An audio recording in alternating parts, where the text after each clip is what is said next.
I know I have limited time on earth and I'm happy with my spiritual journey. I want to leave my overthinking mind behind and my body behind. I practice yoga daily and will continue with a therapist as long as I can afford it. Is there any way to know when I'm ready to be a sannyasi, the one who has let go of all desires? I'd be happy to do it right here and right now without changing my life.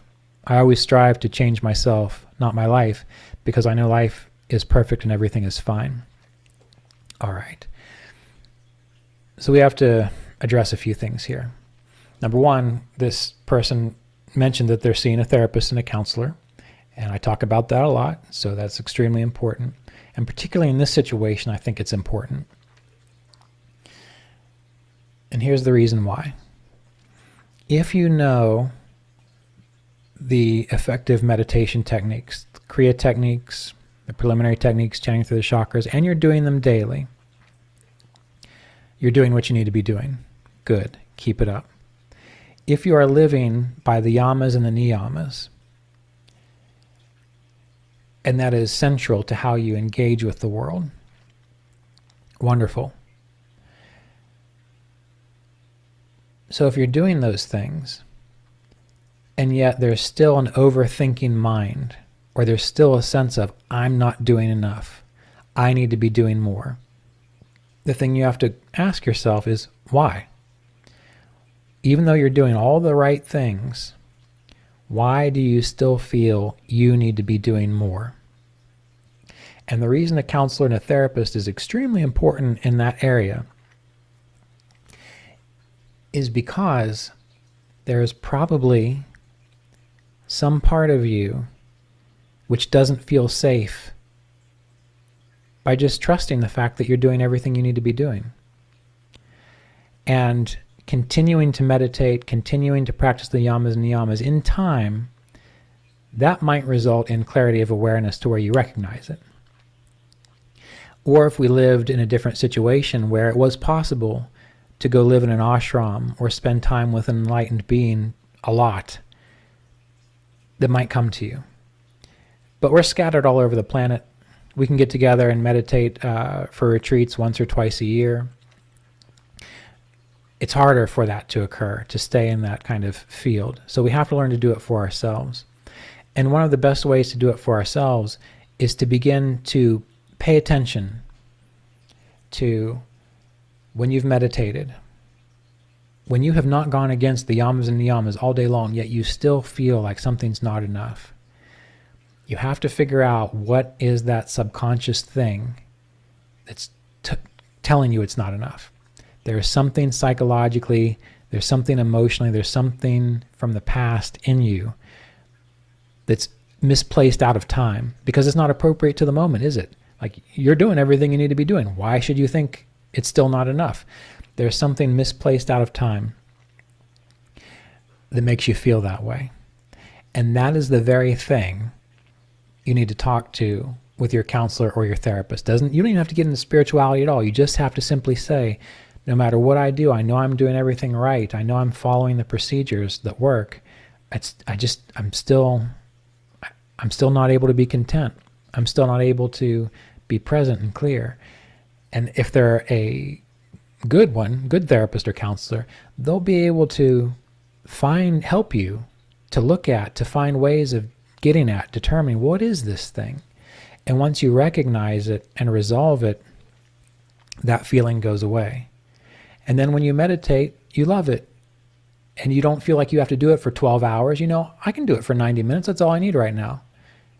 Or 30 minutes or 20 minutes. You get refreshed. And then you go into your day and you know to practice truth now, compassion there. You know to work hard here. And none of it is troubling. It's just part of this expression of your life. And we also have to remember that just like the problem with saying everything is one, that's really good to sell some books. And that's really good to get people in your seminars. Oh, everything's one thing. But ultimately, it's a process of discernment, which means it's hard work.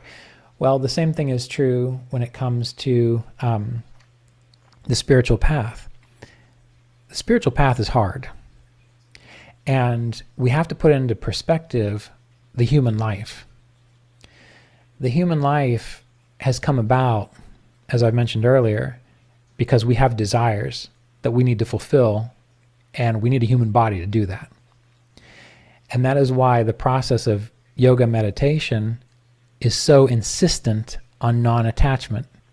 If you don't think it's insistent on non-attachment, you need to go back and reread the Bhagavad Gita. You need to go back and reread the Yoga Sutras.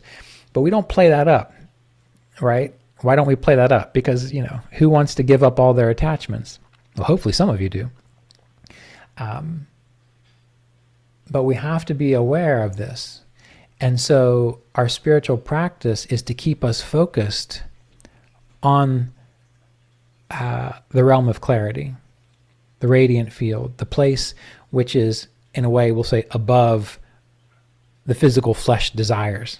And that's why all these spiritual traditions, we think that they're fundamentalists and they're crazy by saying that the flesh is evil. Well, the flesh isn't evil, but it's your focus on flesh things.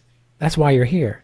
That's why you incarnated in a solar system that has five malefic planets? Anyway, more cruel planets, astrologically, than gentle planets. That's why you're here. And the life is about releasing those karmas. And so by living in accord with the yamas and niyamas and meditating daily, you are staying centered on course, moving away from these attachments.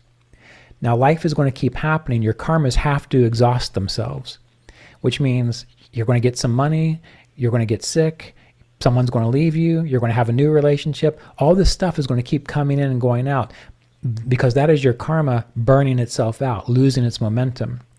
If you keep choosing to react to all of that stuff, you're just perpetuating your experience in this realm of karma. But if you're practicing as a renunciant, as a tyagi, someone who is letting go of all of that, then you just let this stuff happen. And what you are paying attention to is truthfulness, harmlessness, non-attachment, Ishvara Pranidhana. No matter what waves wash over you, you stay centered on those things. And from the perspective of most normal people, that's not a fun life. Most people want to get involved in things. They want to have these experiences. They want to build a business. They want to travel the world. They want to do all of that. That is not the goal of a yogi. A yogi is letting go of all these attachments and all these desires. You can enjoy things while they wash over you, but then you got to let them go after they pass. Then the karma is resolving itself. So ultimately, this question speaks to what is yoga really all about? And that's why we have to beware of people who turn yoga into a practice of just making your life awesome. Because that's not the practice of yoga.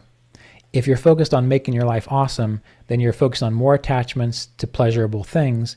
And the reason that in the Yoga Sutras of Patanjali, it says that to the yogi, basically everything is pain. That's what it says. The reason it says that is because even if you're attached to pleasure, pleasure is part of a cycle. And even if you're attached to pleasure, that wheel has to turn eventually. It has to turn eventually. So that is why the yogi is meant to endure pleasure and pain while seeking knowledge. Now, most of you are probably going to go end your subscription to every class I've ever taught because you're like, this guy thinks some crazy stuff. And that's okay. But that is really the fundamental process of yoga. And when it comes to your duties, when it comes to your duties to your family, to your responsibilities in life, you know if they are desires, if you're attached to them, if you define yourself by them. For example, owning a house. There are plenty of things you have to do to keep a house functioning. And so are those activities desires that are keeping you bound? Or are they just activities that you have to do so that you have shelter, so that you can meditate, and so your books don't get wet, and so that you can have access to classes, and so on? If that is the reason that you are doing the things, that you're taking care of the things that you're taking care of, then that is not a binding desire. That is simply something which is preserving your ability to continue your process. Just like taking care of your body, going to the gym, eating right. Yes, if you're just trying to be sexy all the time, well, that is not a good reason to do those things. But if you know that having a strong body as you can, a healthy body, if that allows you to meditate better, that is not a binding desire. That is just the fact of what you have to do while you are still in this human form.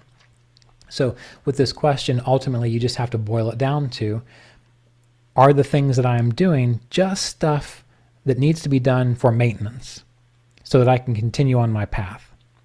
Or is it because I am so attached to that car out in the driveway, or I'm so attached to this, whatever it could be? If it's because you are extremely attached to something that is not necessary for you to live and be able to practice in a supportive way, that's when you need to question those desires. And then even when you're taking care of things, just don't let them stay in your mind. In the Yoga Sutras, the vrittis that you're meant to overcome, one of them is memory, smriti. Well, memory is good. It helps me know that I should not go touch the hot stove. That's a good memory. But memory that sticks with you, that keeps you distracted from your purpose, that's the vritti that you have to learn to resolve. And that can be, you can work that out through meditation, you can work that out in many ways. And if some of the things are so stuck, then you work it out with a counselor or a therapist. So it's a wonderful question, a very meaningful one. And I hope you still continue to take my classes. You don't have to renounce everything yet, but eventually you will. And you'll want to. I mean, that's the other thing you have to remember too, is that, all my talk about renunciation and letting go, and that's what you have to do. Well, I'm not lying to you. I'm telling you the absolute truth. Yes, in the end, you have to let go of everything. But the process doesn't have to be forced, meaning you don't have to listen to everything I just said and then go annihilate your life. The way this process works, which is really beautiful, and the reason Kriya Yoga works for householders, people like me and you who have responsibilities, is because as you practice and as you learn, naturally things fall away. Naturally you let go of the stuff which is no longer serving you, and naturally you start to recognize what is important, and it's a beautiful thing. It's not a stressful thing. So keep that in mind.